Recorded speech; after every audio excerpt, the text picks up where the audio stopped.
After 5 years, we look back at the earthquake which rocked Lisbon. The Vatican is said to have responded, they must have built their church on the wrong rock. Leibniz stops by to discuss why we're living in the best possible of all worlds. My question to him is, how could a night with me be anything but? The war in Louisiana continues as the British fight for control of French territory. Bored with fighting over religion in their own land, it appears Europeans have decided to fight over somebody else's. And finally, King Louis XV has nominated another Minister of State. Best for his country or best for his bed? One way or another, we'll find out in 9 months. This is the Voltaire Report.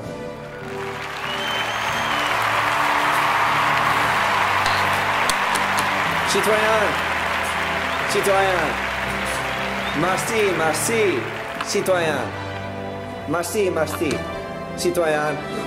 Tonight is a night of solemn remembrance. It was on this day 5 years ago that Lisbon was hit by a devastating earthquake. The entire city was leveled while thousands were buried underneath rubble. But you know who was most devastated? Me. That's right. When I received news of the earthquake, it hit me right here. But it wasn't the earthquake itself that hurt the most, no.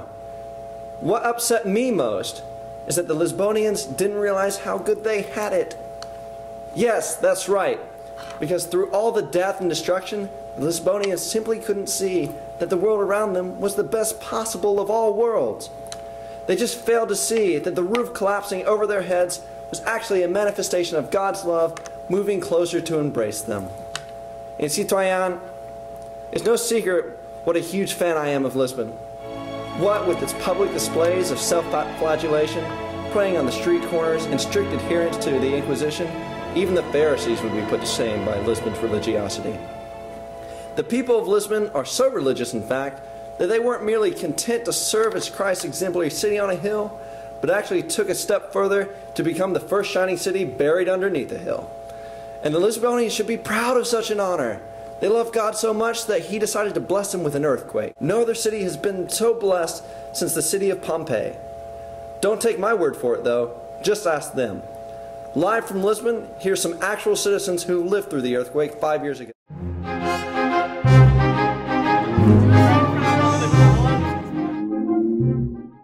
I remember the earthquake 5 years ago. That was a day I'll never forget. But those scientific implications. Are you talking about the earthquake? Oh yes, today's the anniversary, 5 years ago. I know, I was right here when it happened. Yeah, I was just talking about the scientific implications that we've been able to assess after this earthquake. It was God. God? Of course not. It was a phenomenon of science. Hold on. You don't think this is an act of God? It was God. No, sweetie. I was in this church when it happened, Miss... Lourdes. Miss Lourdes. Excuse me. Exactly who are you? Oh, hi. My name is Felicidades. I was actually born here, and my parents baptized me in this church, and I know this church very well. And it was God who caused the earthquake. Why do you think it was God who caused the earthquake? Because God is a very magnificent person.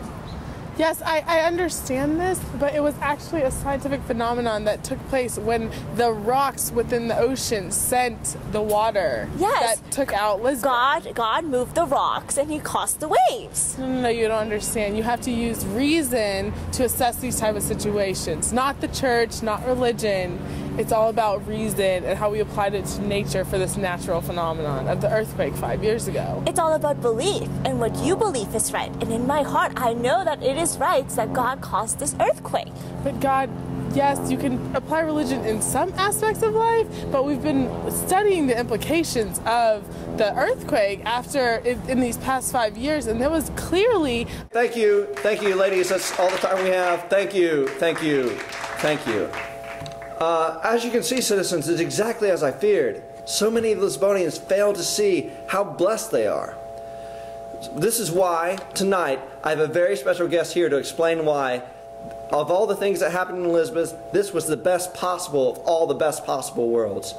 Please welcome, all the way from 1716, Gottfried Wilhelm Leibniz.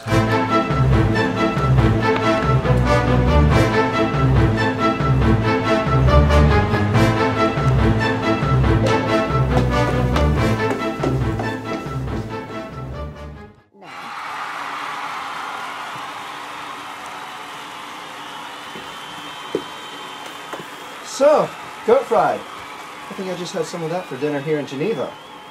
Well, it is a German name. Oh, so you're German? Yes. Well, leave it to the Germans to have a cheery outlook on a disaster. Yes. So, tell me, what is it you do? I'm a mathematician.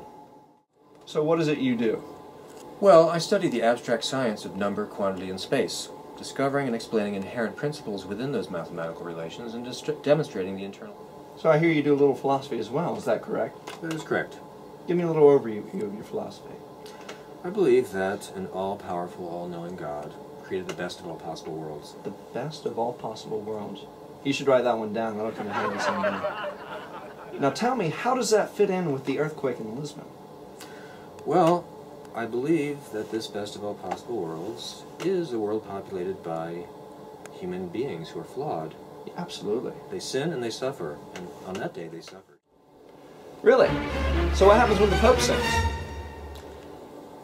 That is a troubling question. I will have to deduce that since the Pope is a human being, and therefore a flawed being, But he's the best human being. the best of all possible human beings. This is true. But so when he sins, does that mean Christ is coming? No idea. Well, what happens now with Lisbon moving forward? Yes, I think the world is constantly progressing. God's creation is constantly getting better. Do they need to pray harder? I believe that less sin and less suffering will certainly make things better. Absolutely. Gottfried von Leibniz, everybody.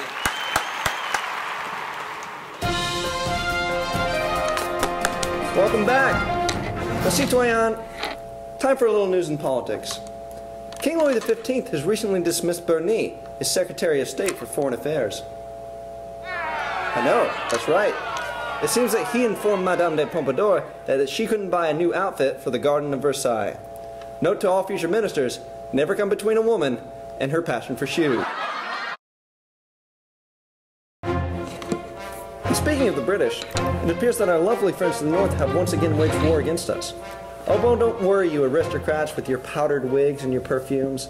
All of that is safe, as it appears that beavers are what the British are really after.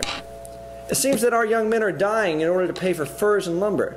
So next time you wrap your fur coat around you, just know, it only costs an arm, a leg, and maybe a head as well. Welcome back. Now, citoyen, you know what a fan I am of local news stations. So when I saw this on my television last night, I just had to share. Today is the first day of the Jean Calas trial. Today, at this courthouse, Jean Calas and his wife will be tried. Jean Calas and his wife are Protestants. In 1756, their son converted to Catholicism. Recently, however, their other son, Marc Antoine, also converted to Catholicism.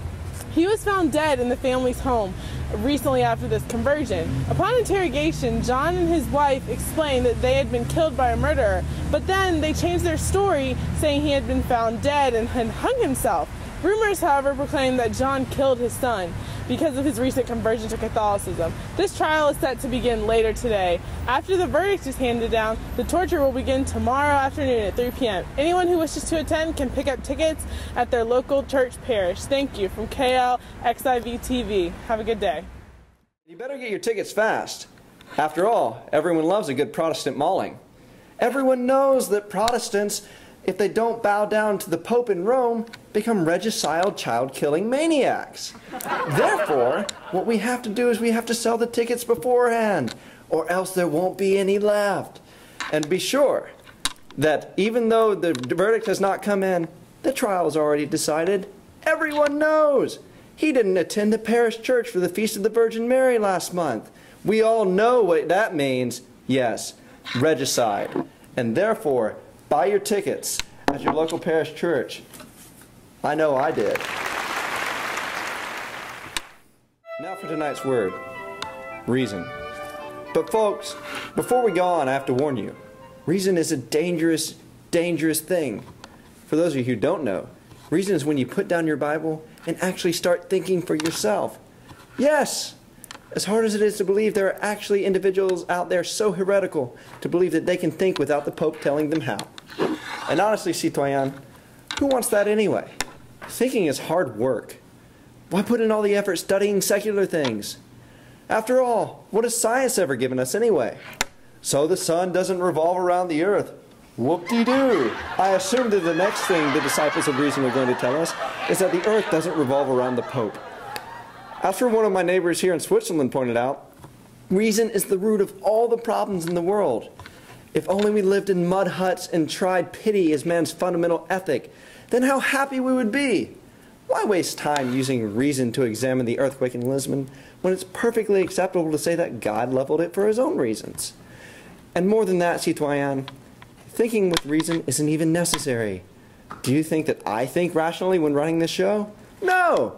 And look how fabulously it turned out. Because, citoyen, the only reason you need is the reason to watch this show.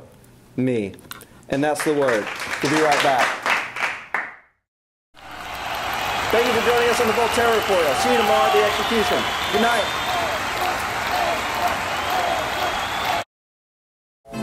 Tonight. Oh, the screen's off. My makeup crew. I do the makeup with it. Voltaire technology. On Voltaire. Brian, what are you doing? Getting the hair out of my mouth. We were just interviewing some citizens from Lisbon. One said it was an act of God. One said the earthquake was an act of nature. What says Mike? It was God. We'll stop. We'll start over. No, go in. Just go in. Lourdes. Miss Lourdes, nice to meet you. I'm Ashley. Nice to Are meet you guys? you. Oh shit! Oh, God, that was.